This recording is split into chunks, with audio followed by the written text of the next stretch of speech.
everybody, and welcome back to Scale with Predictable Success, where we talk with people who either on their own or with others have achieved that stage that we call predictable success. And today I'm absolutely delighted to have a good friend, a previous client of mine who I've worked with for many years, who has had perhaps the most unbelievable leadership journey of anyone we've ever had on this podcast.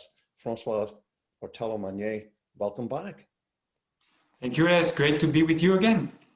François, you were last here on the show in 2014, and at that point you were the Dean of the University of Wisconsin at Madison.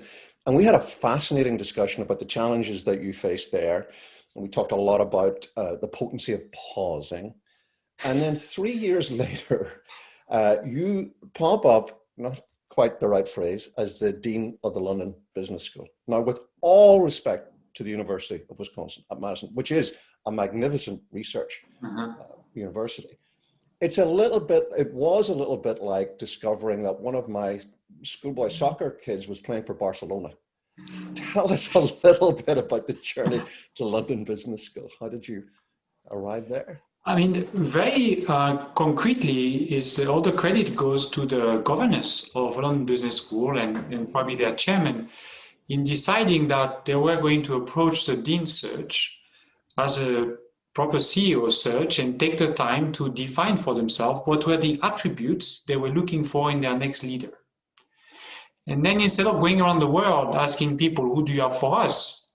What I hear is that they went around the world asking people, do you know someone who has those attributes? And apparently a few of these people they asked said, you should talk to that French guy at Wisconsin, François Ortalo-Magné. And that's how I got an email one day on the day of my kid's birthday, telling me, we are running the search for London Business School. Would you like to talk to us? And then what was really interesting throughout the process is they were sticking to the mandate that they had given to themselves in terms of the attributes that they were looking for. And for me, I really appreciated that process being so structured because it gave me a chance to see why is it that they're actually interested in me and what will be the expectations once I get there. And it was, I know from some discussions we had, a lengthy process. And I want to ask you a strange question. Was there any point at which you had to have a discussion with yourself about whether you actually wanted the job or not? Well, it was a lengthy process, but pretty early on, because they were so explicit about what they were looking for. You know, then me too. I mean, I was puzzled, why are you contacting me? But then I could see pretty early on, I could see what they saw. And at that point, it was what I tell my students often is, you know, trust the process. And if the process is rigorous and they did all this work ex ante and they think you are the person, you know, then maybe you can trust them if you don't have enough trust in yourself. Right. And so that's what made it easier along the way. I mean, and there was a lot of scrutiny and there were many rounds, but that, if anything, it just reinforced in me that, okay, if I keep making it through the rounds, there must be something about this job and I must be a good match for the job. And in the end, that's what we care about, is the quality of the match. So it was very comforting to have the counterparty in that match be so serious and so structured about what they were looking for. And it's one of the rare occasions that when I was listening to you describing the process where I came away feeling, well, that's what a hiring process should do. It should make the person who becomes the incumbent actually feel stronger in the fit for themselves, rather than going in thinking, I don't know, maybe this will work, maybe it won't. Give the listeners, if you wouldn't mind, François, just some idea. Everybody will have heard of London Business School, but they'll have some monolithic notion of it. Can you share with us just some facts and statistics that'll give us some idea of the real scale of it? Sure. So we are an independent school. We only provide graduate education in business. So masters of different types for different age group from 21 to 45-year-old or older, plus executive education. And then we also run a PhD program. In terms of students, to give you a sense of the scale, last year we graduated a bit more than 1,600 students. In executive education, last year we touched a bit more than 10,000 participants in our programs. Something that is maybe more unusual compared to American school is our international diversity. We don't have any country that represent more than 15% of our classes. Our students, when they are in study groups of 5 students, often they will always be from 5 different countries and probably very different backgrounds. So we pay a lot of attention to the diversity of our community. That's one differentiating factor. And in terms of executive education footprint, it's about a third of our revenue. So we do about £150 million a year. £100 million basically from degree education and 50 from exec-ed. There's a bit more from philanthropy from the government. And our exec-ed footprint is also global. So we have clients all over the world, some who come back year after year after year for trainings of their executives, for example, and then sometimes more pointed interventions. For example, right now we have quite a few clients who are coming to us to help them with the development of their women leaders. But we also have clients who come to us for the development of their finance executives. And that is really a global operation. Right.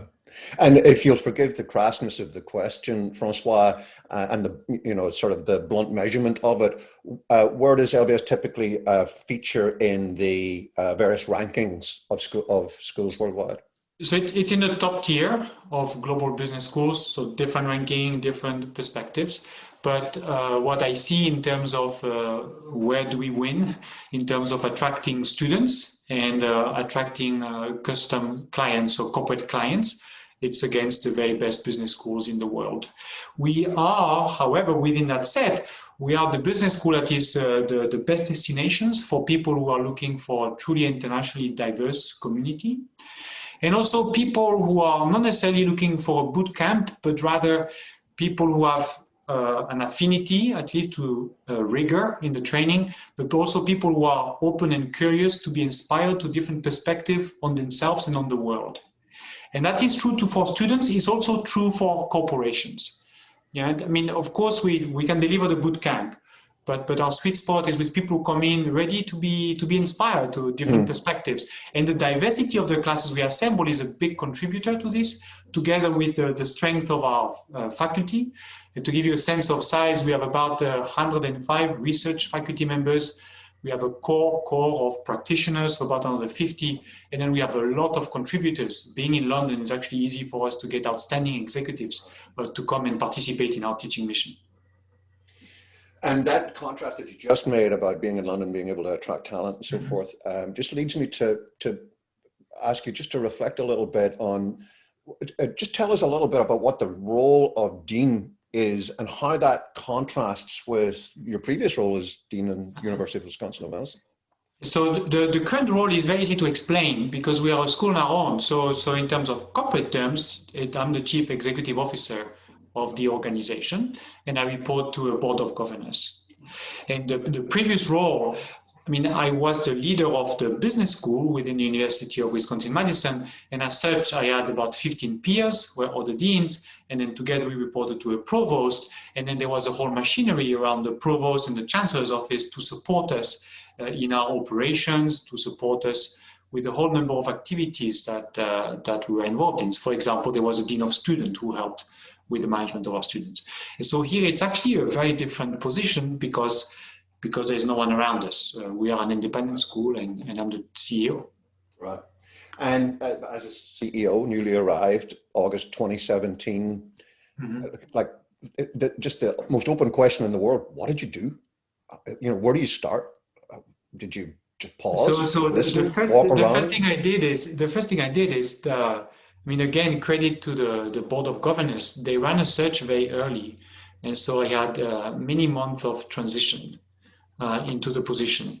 And actually, the governors invested in that transition. It was supported by the same search firm that did the search. And my predecessor and I started working together, and I started working with my direct reports, my future direct reports, during the transition. So actually, and I arrived then a month before becoming dean. So we called it Dean Incognito for a month. And then, so by the time August 1st came in, I remember my predecessor on that day only had 3 files left to give to me. And they were very thin files. And a part of what's happened in the transition is we both decided that we will let our direct reports manage how to transition between him and me. But August 1st, I was the dean. And we just trusted them to decide when to ask him, when to ask me, and only exceptionally when to ask the two of us. And that worked really well. So I recommend that in terms of transition. And then, of course, when I came out of Incognito, the first thing we did was to organize for me to listen and engage with the community, so I could learn more about who we are, those of us who are based in London. We also have a location in Dubai. And then going around the world, meeting our alumni community and asking them about their ambitions, their aspirations for the school. I love that notion of being Dean Incognito, CEO Incognito. And for those of our listeners who remember our previous call, or those of you who would like to go listen to it, it'll be linked to on this page. I have to say, Francois, if you ever want a side gig, I think helping other people plan transitions is one of your secret skills, because we talked at length about your transition previously, and both of them you've managed remarkably well. Once you've got your feet under the table, as they say, share with us what the big moving parts are in terms of the challenge that you faced, the opportunities that you faced. You know, if you had to pick 2 to 3 things and say, this is what has defined my early years, what would they be? So, I mean, it really was about engaging with the community to understand what is that collective ambition. And at the same time, making sure that these these conversations are taking place within the fast-changing context of degree and executive education. Remember, we are big players on both markets. And so what I would say that we landed on, and that, I mean, I don't know if we landed on or that I helped articulate, is the imperative for us and the interest and opportunity for us to really build on a strong history of excellence in interactions with students, with corporate clients, to really thread them all together so that we don't just give one-off outstanding experiences, but really walk the journey. So walk the journey with our students. What does that mean concretely? It means that we think about every degree interaction as an onboarding into a lifelong collaboration within our alumni, or a lifelong engagement within our alumni community. Walking the journey with the corporate client, we actually want some distinction from this. It's about our ability to sit down with the chief learning officers and the executive of a corporate client to really understand where are they on their journey and how is it that we can be partner with them, offering different solutions, sometimes curating the solution, sometimes delivering it. And so that's where we see the real opportunity for us, is moving from outstanding one-off interactions and being more explicit in accompanying the journey on the B2C market, that's students to alumni, and then on the corporate market, that's about different organizations being different parts of their own journey, and can we be there for them?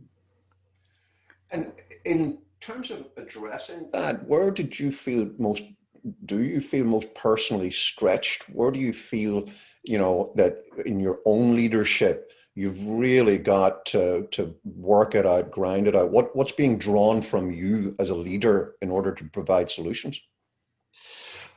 Is to not be the one who provides the solutions, is to actually be the one who helps shepherd the community. But, when the sheep know where they're going, you shepherd from behind. And it's about really creating the environment for people to blossom with just enough guidance, but not too much, so that the creativity and the excellence that we have in our community can emerge. So what I've had to work on is help with simplicity, with focus, and that has been, if you talk to my colleagues, I'll tell you, a lot of work for me to help give people the right perspective, so that our energies complement one another and we are pulling together towards a shared objective. So I would say, my role has been to maybe in a way stretch our ambitions with our community, but then with those stretch ambitions, provide just enough guidance, not too much, but just enough to unleash the whole potential of our community.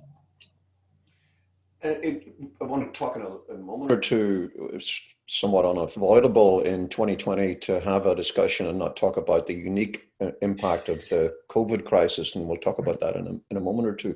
But just setting that aside for a second, because it's had such a distorting effect, what are the main elements in a week, a month for you in managing the London Business School? Is it a much, and the reason I'm saying setting COVID aside for a moment or two, I'm quite sure, like all of us, there's been a whole bunch of distortion has happened to that. Yes. But as best we can imagine what normality was like, what, was it a lot of travel? Is it a lot of meetings? Is it paperwork? Is it face-to-face stuff? Just give us a sense of your day, your week, your month as Dean.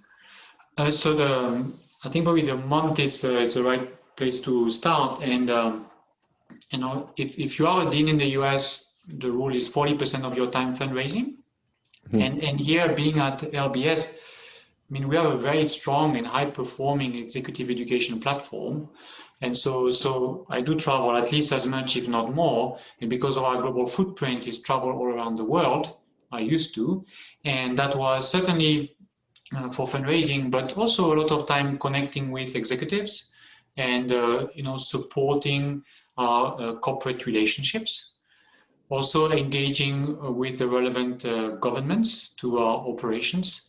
And so, yes, it was travel, but more than just meeting the alumni, of course, meeting alumni, but corporate clients and relevant governments, regulators.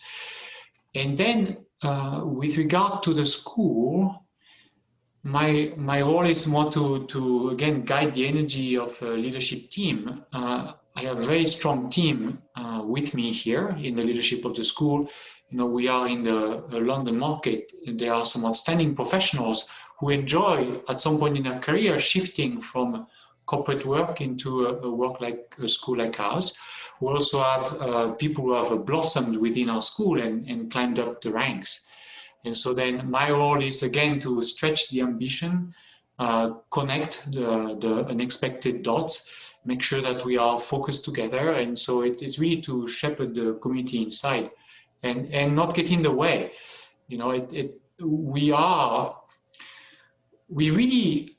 The objective for us, and when we do the best, is when we create a platform for example, students and faculty to interact, or executive education and faculty to interact, and then let the magic happen there. We don't have to be prescriptive.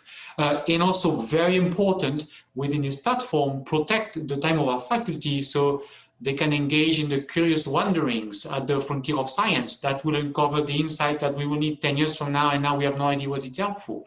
But that's also is important. So when I'm in town, what I'm working on is facilitating such an efficient platform for that faculty and students, participants to interact. And one thing that's really wonderful at LBS is that our staff, besides being so dedicated and high performers in the school, they're actually really keen to be also part of the learning journey. Right? So we are really that learning community where everyone is here because they enjoy learning together. And that's one of the behaviors we try to reinforce of learning continuously from one another through our interaction, through our teaching, and through the research of our faculty. And you just used the phrase as one of the reasons everyone is here. And of course, that's become, it's become to mean something different in the last period of time.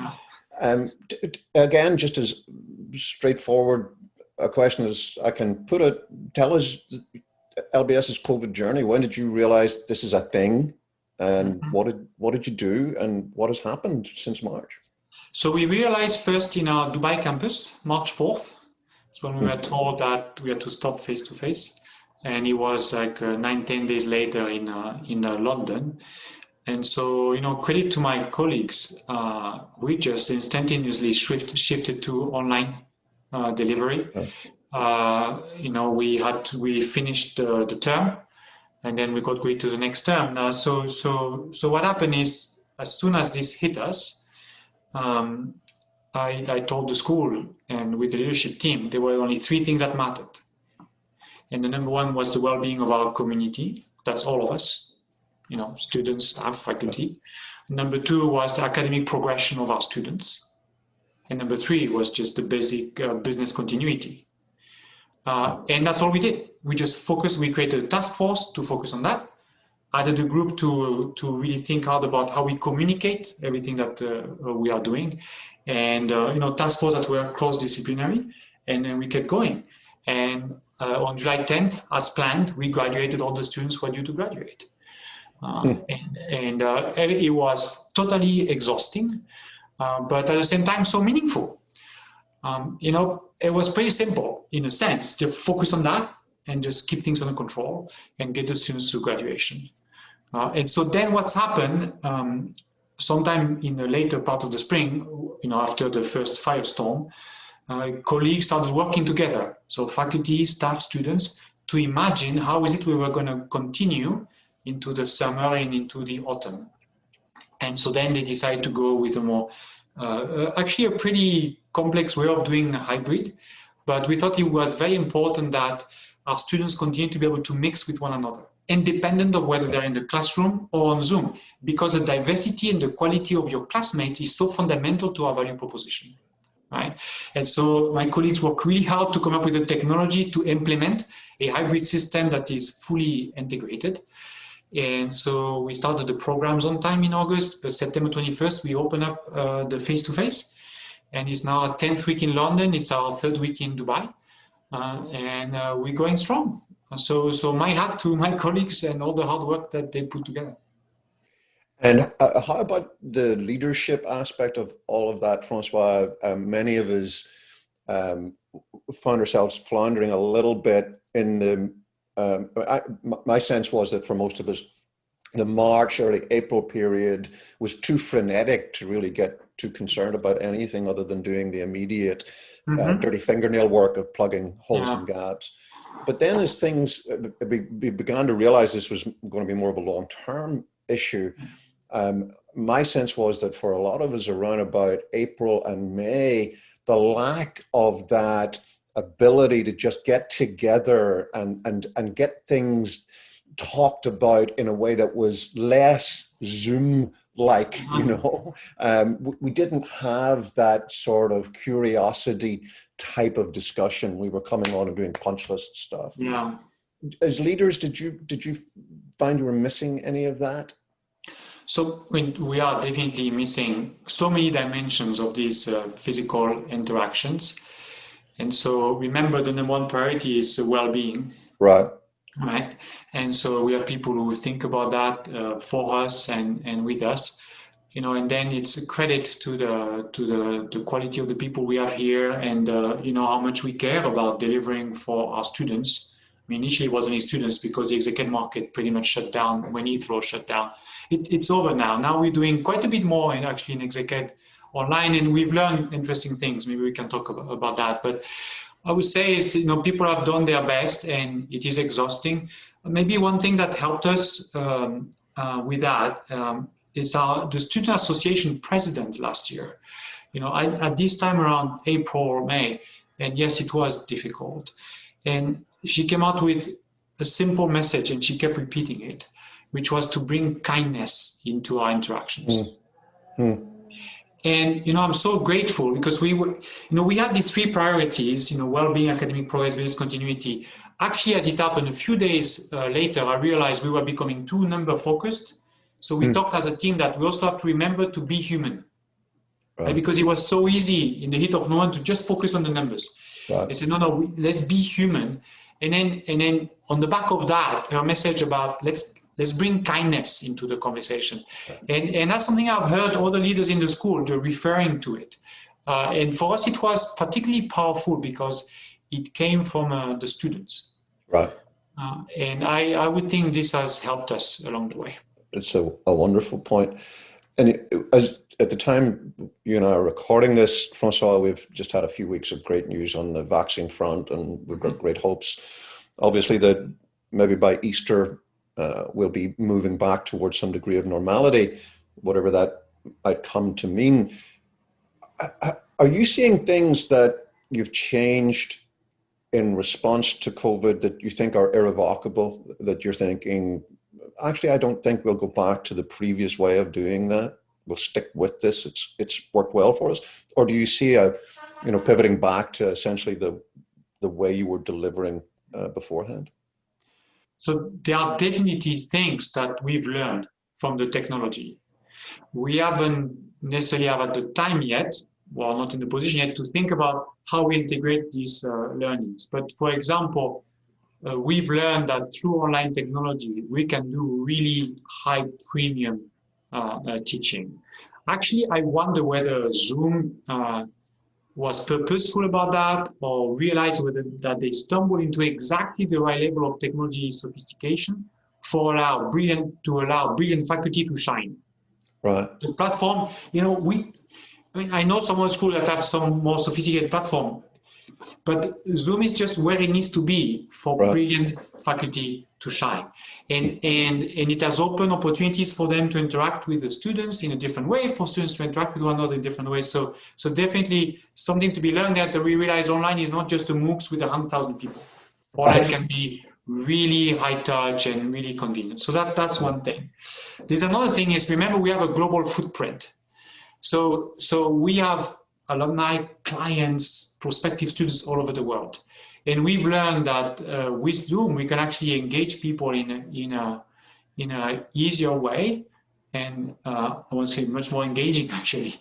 So that also is we have had really interesting events with our alumni, following the sun around the world over a 15-hour period. We have had really interesting events with some of the more senior alums, bringing them together. So for example, it's really easy from where I am right now to gather all our most senior alumni in Hong Kong, China, or in the Middle East. No one has to fly, we can get together. And we realize that this is really delightful, actually.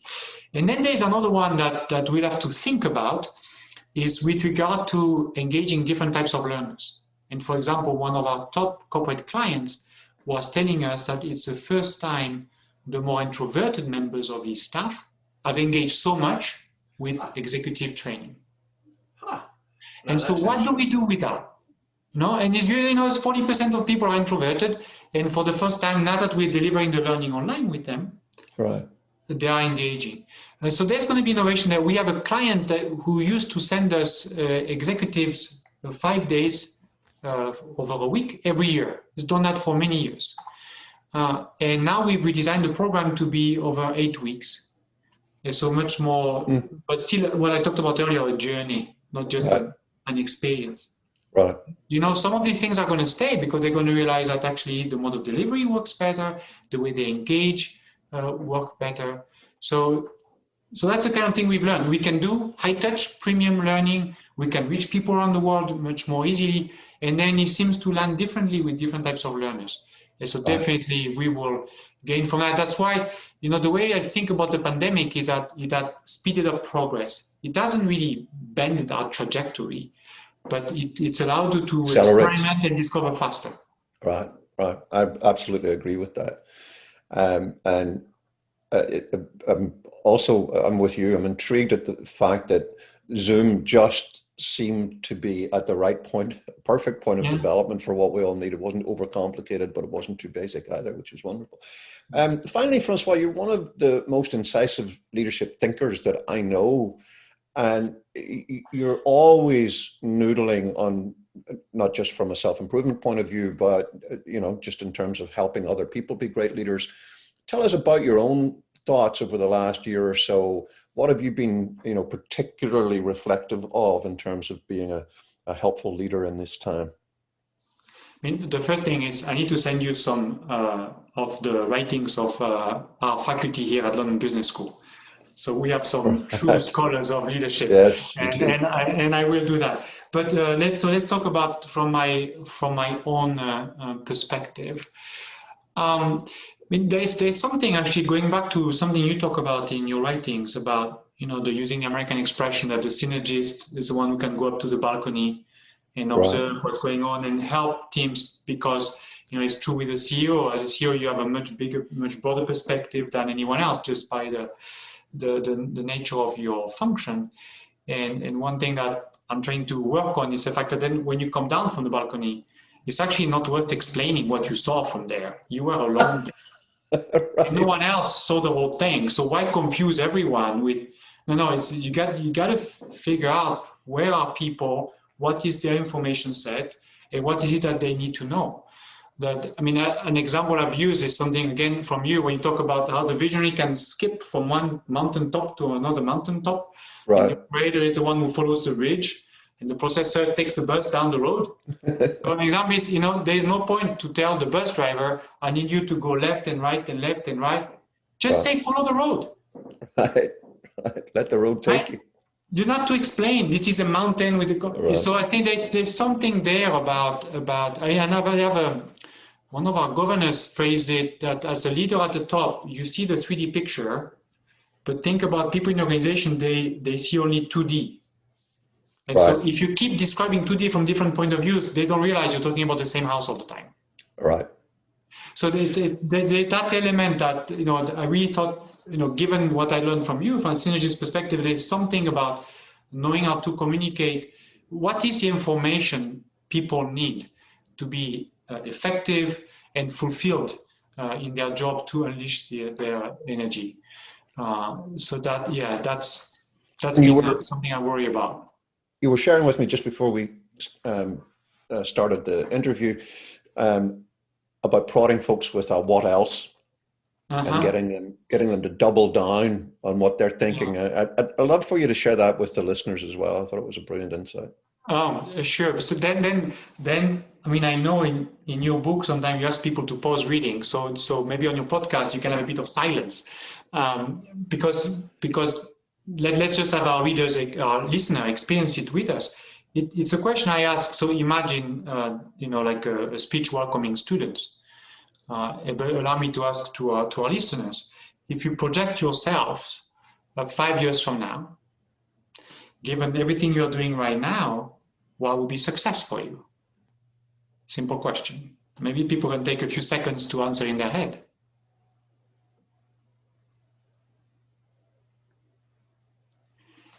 And so then, what I wonder, having answered this question, what if you set the answer aside and ask yourself, what is success squared? The bigger, the bolder version. And what I've found is that if you take another 15, 20 seconds, most people do come up with a second answer. And then what's interesting is that I didn't tell anyone I was going to ask again. And yet, there was another answer hiding behind the first one. And to me, that's connected to what else, that all of us as human beings, I mean, that's what Michael argues, there is a what else answer. And it's part of our jobs as leaders, particularly if our job is to unleash the potential of our community, is to help our community realize that there are such squared objectives. And as an educational institution, as I mentioned earlier, we want to be a place where people show up with openness and curiosity, inspired to a different perspective on themselves and the world. I want them to come out with a squared objective. Now I know sometimes when I do this exercise, people tell me, you don't realize, Francois, my squared is so crazy. But my answer is, wouldn't you want to actually know what it is? So you never do anything that preclude the possibility of your squared happening. Right, absolutely. And most time when I answer, people realize that, wait a minute, there are actually a few things I could do now to increase the probability.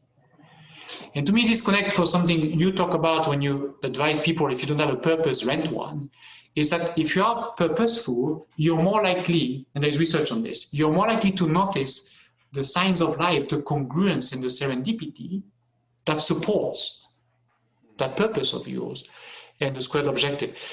There's another thing, which is, of sometimes students will tell me, well, what about 10x y square? And there is a big difference. 10x is a kink. Sorry for the math, but 10x is about, and square, if you remember geometry, it starts a line at 0 and then it slowly increases, right? And I think there's something very important about that as well.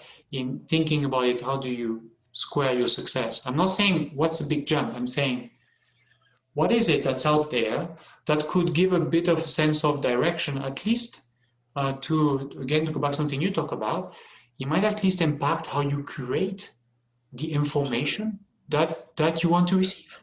Yeah. And it was just fascinating to link what you've just shared, François. I want to give a shout out to one of my fellow Do lecturers, Do authors, Rob Poynton. He's a professor at one of your upstart tiny competitors, the Side Business School at Oxford. And his most recent Do book is Do Pause.